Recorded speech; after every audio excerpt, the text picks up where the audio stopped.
noise cross-correlation in Taiwan. And my name is Wang Jingyao, and my advisor is Professor Hong Shuhui, and the co-advisor is Dr. Roderick Marjorie from University of Toulouse.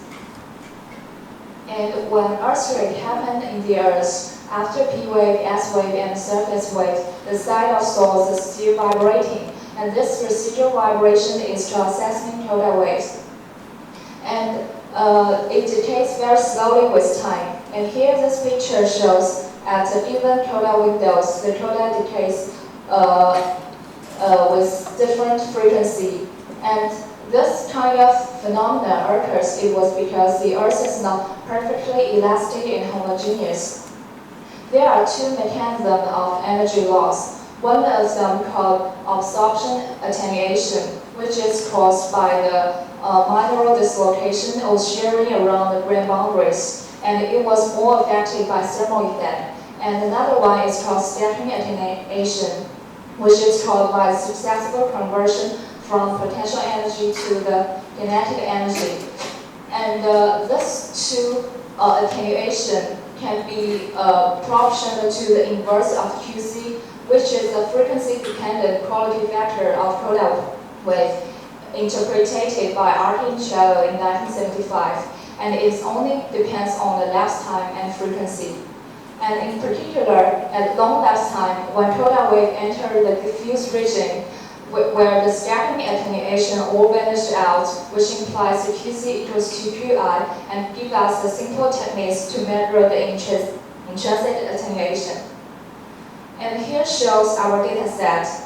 Because of the dense station coverage in Taiwan Island, we use the yearly stacking CCF of all station pairs provided by CWB and BEST stations in the year of 2013. And our data set mainly consists of the broadband seismic station, the color in green, and the short period station, the color in red.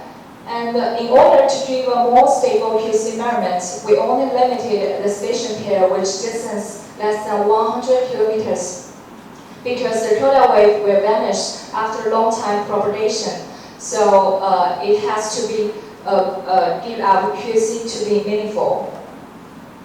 And the random seismic wave view has long been considered as devoid of useful information. But this radically changed about 10 years ago, since the demonstration of the cross-correlation between receiver 1 and 2 is actually proportional to the Green's function between station 1 and 2. And the C12 is the cross-correlation function, and the positive axis means when a single force is applied on receiver 1 and what we get on receiver 2. And the negative axis means vice versa. And in our studies, we take the average of both the positive and negative axis and to get the symmetric CCF. So our procedure is like we're using a 600 seconds windows and forwarding by 600 seconds and overlapping with 75% and to calculate the cross-correlation function in frequency domain. And our procedure will normalize to remove all earthquake signals and to set up 1.2 standard deviation that below above the daily noise level. And after we got the daily CCF, we stack for the whole year's CCF to get the yearly stacking cross-correlation function. And here is one example. And our QC measurements can be divided into 3 steps. Is selection, measurement, and mapping. So firstly, because our data set was with huge traces, more than 2,000 traces, and we have to select the traces only that with clean coda decay. So to be selected, the coda traces have to be meet 4 criteria. First, like record duration larger than 20 seconds, and the coda window is output equals to input, and the signal to noise ratio larger than 4, and the QC must be positive. It means the energy will monopoly decay in the given coda window. And for QC measurements, we use the empirical formula pointed out by RT. And here shows the simple described version. And this linear feet of the logarithm of smooth function, here E, which depends only the lapse time and frequency, and varies the lapse time T to get the best estimate of QC in each frequency band. The alpha is a parameter which is set first, and it equals to 1.5 when coda wave enter in diffuse region. And in our final mapping, we only select trace whose coefficient, linear regression coefficient is larger than 0.7. So here shows our simple procedure. After we draw the yearly stacking CCF, we will fold out and get mean and cast a symmetric one. And here are some coda onset we will pick for the following test. And here we will bandpass a filter of order 3 of 2, 4, 6, 8 seconds applied on each trace. And here shows the number of traces who pass the first selection. The blue one marks the coda window, which lasts 200 seconds after the maximum of the CCF smooth functions. And the noise window is calculated from 50 seconds from the end. And we can see that 75% of traces will pass our first step. And for measurements, there are several parameters I want you to have a look at. First is coda onset TW. We have 3 kinds of coda onset, which is divided by the group velocity 1.5 or 2 kilometers seconds. And the third one is fixed coda onset, which is decided by the time at maximum energy point of CCF. And the coda onset is 10, 20, 30 seconds after the 3 choice. And for coda duration, because the coda window have to cover at least 5 cycles of the central period of filter band. So we will start from 30 seconds and here 100 seconds in order to provide a stable QC measurement when the lapse time is long enough. And the fitting parameter R is linear regression coefficient between the observed and theoretical data. So here shows in red. And here our data analysis, we plot QC virus distance and when we fix the coda onset and coda durations. So we can see that in the left pattern, when the coda onset is fixed equal to T9, which is 20 seconds after the maximum of cross-correlation, we can see that there is no strong distance dependence of QC, but the QC generally increase with the LW. As we can see, the blue is in the bottom and red-orange in the top with the increase of LW. However, in the right pattern, we can see the QC didn't have strong sensitive to the coda onset. There is no strong influence of QC because we could see it all stable in a relative same level. And so from this, we can interpret that LW is more affected to QC value, while the QC is less sensitive to the different coda onset. And when we plotted the QC virus LW, this phenomenon is more clear. We could see the lapse time dependence of QC virus LW. In right pattern, we show all the station pairs at less than 100 kilometers from the LW start 30 seconds to 120 seconds. And we could see that it generally increases at 30 to 75 seconds and reach to a plateau value where the QC equals QI from 75 to 100 seconds. So this value is dependent on the intrinsic attenuation from different regions. So in right pattern, when we divide the distance by 25 kilometer distance, we could see the similar behavior. The QC was not affected by the distance. However, it was show a similar lapse time dependence in all the distance range. And after that, we have to choose the group TW and LW for the QC measurement. Firstly, we have to be very careful because we want our choices not only provide the most number of traces who have if the R larger than 0.7 traces. But also we have to choose a good LW which exists after extinction of the transition region. So here shows our test. Our result shows the T9, which is 20 seconds after maximum function, and 100 seconds of coda duration will give us the best choice. So we will use this for following mapping. And here shows our results. We use the QC measurement after given TW and LW choice to give 4 frequency bands QC map, which is 2 seconds, 4 seconds, 6, and 8. And we could see that the QC shows the similar patterns from west to east. The QC generally increase, and which represents the attenuation is generally decreased from the western coastal plain to the east central range.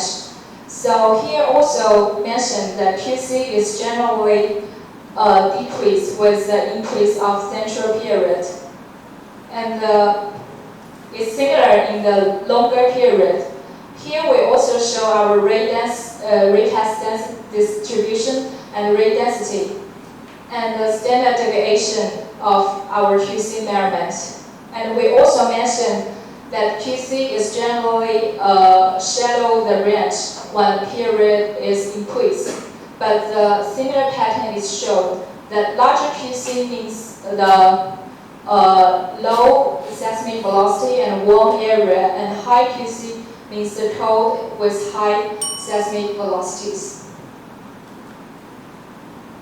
So our results for central filter bandpass period, whose central period is 2, 4, 6, and 8, shows the similar patterns, which the lateral variation of QC shows the gradual increase from western coastal plain here, and to increase from western Fuller's thrust bear to the eastern central and Xueshan range in Taiwan.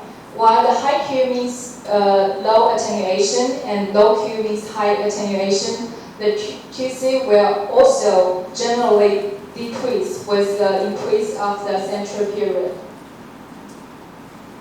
So in conclusion, our results from using the Taiwan yearly stacking CCF ambient noise has shown the lapse time dependence of QC and the frequency dependence of QC when the appropriate TW and LW were chosen in a given distance range.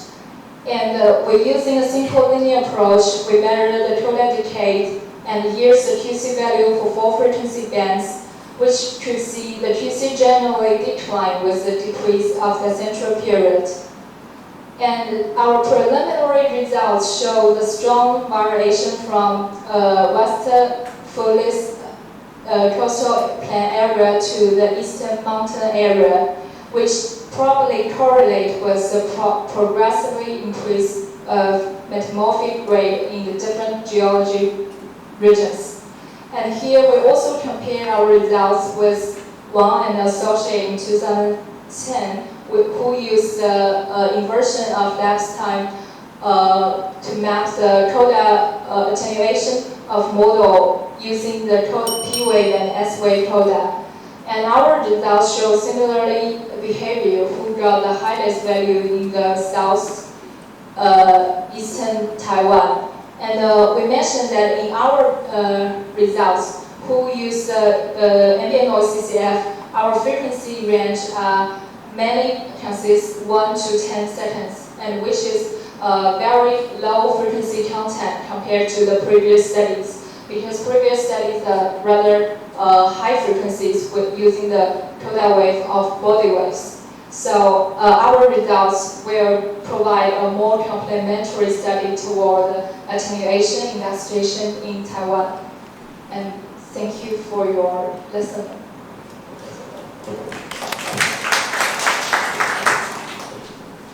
请问评审老师有问题或是建议吗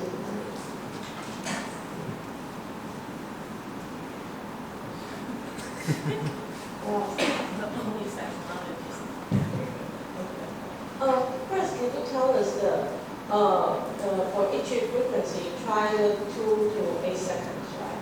What's the corresponding central depth, the possible depth range this is? 就是我们可能要说英文吗？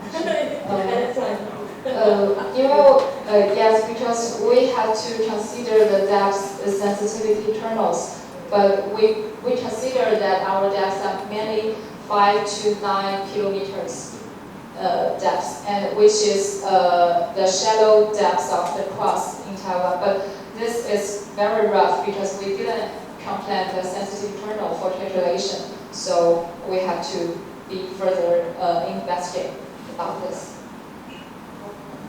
So you mentioned this, you measured the QC from this coda wave, right? So there are two types of attenuation. You mentioned one is related to sample, another is probably scattered, right? So here, the result you show is mainly from the scattered second part. Or it actually partly can come from thermal effect. It's mainly consists of thermal effect because it's intrinsic attenuation. 因为就是在足够长的 lapse time 之后，就是这个scattering attenuation 就已经全都丧失掉了，因为就是避震波的能量就已经衰减了，然后剩下的就是 absorption attenuation， 就是是和地壳的特性有关系。然后在这里，我们因为这里这个值去掉了，所以我们量到的 QC 实际上就是 QI， 所以这里就给我们一个简便的方法来量 intrinsic attenuation。那个 last time 的，因为你现在很重要的一个 observation 就是说它是 last time dependent 的。那你这个 last time dependent 有没有可能是它现在纯粹就是它 travel 在这个 path 里面的时间，因为你 measure 越长，它就在里面越久嘛 ，scatter 会。那它到底对于它sample的深度，或者是说你的长一点，是不是比较会 stabilize？ 对，这个主要是这个原因。对，就是理论上，如果我们运用 QC 等于 QI 这个公式，那应该是说我们的 last time 是越长越好。但是就是实际上不太可行，因为主要是因为我们看这张图，就是R 大于0.7的 traces 的数目是随着 LW 的增加越来越少的，所以当然理想情况下我们有足够多的 station coverage 和station 的测站数目，但是这个若100之后，可能它的数目就越来越少。但是我们还是希望我们能量到 QC 是100秒之后，因为这个时候它才进入一个 transition region， 就是平台值。那你最后的解释提到说，你说这个是可能可以 reflect material 的 thermal state， 但是你最后的解释又提到是 metamorphic， 还是西边可能是 continental 的 region。但是你可能又 sample 不到 sedimentary， 现在看起来你说你的对应的深度可能是5到9公里之类，所以非常 shallow 的地方可能又 sample 不到，所以我不知道说你的解释上面还有其他的可能性。对，就是我们给的第一个解释是因为变质程度的增加，因为我们是根据，因为它有很好的 correspond 和 geology region， 所以我们觉得就是可能会和岩石的性质有关系。然后因为我们的就是 attenuation 会取决于就是岩石的材质，然后也取决于那个当地的一些地质，像这里就是 sedimentary 比较多，然后这边是就是可能是 cold high attenuation 的 region， 所以我们会就是也会继续来做更多的研究，来看它到底是和什么相关。但现在只是一个初步的解释。有 lab experiment 可以这样去，现在的这个 value 是你怎么做？对，因为就是 Q 它是随着频率增加而减小的，所以就是我们的频率其实还没有人聊到这么低频的讯号的 Q， 就是因为我们是用 CCF， 它的能量集中在0.1到0.9，像之前人都是用1到32赫兹，所以他们的 QC 可能都是在300以上。因为我们的频段非常的低，然后所以我们的 QC 值是比较小，但是就是这样的特征，包括 last time dependence、frequency time dependence 和geology 的特征和前人的研究是一致的，所以我们觉得就是从这个角度上还是合理的。那时间已经差不多了，我们就要谢谢汪静雅。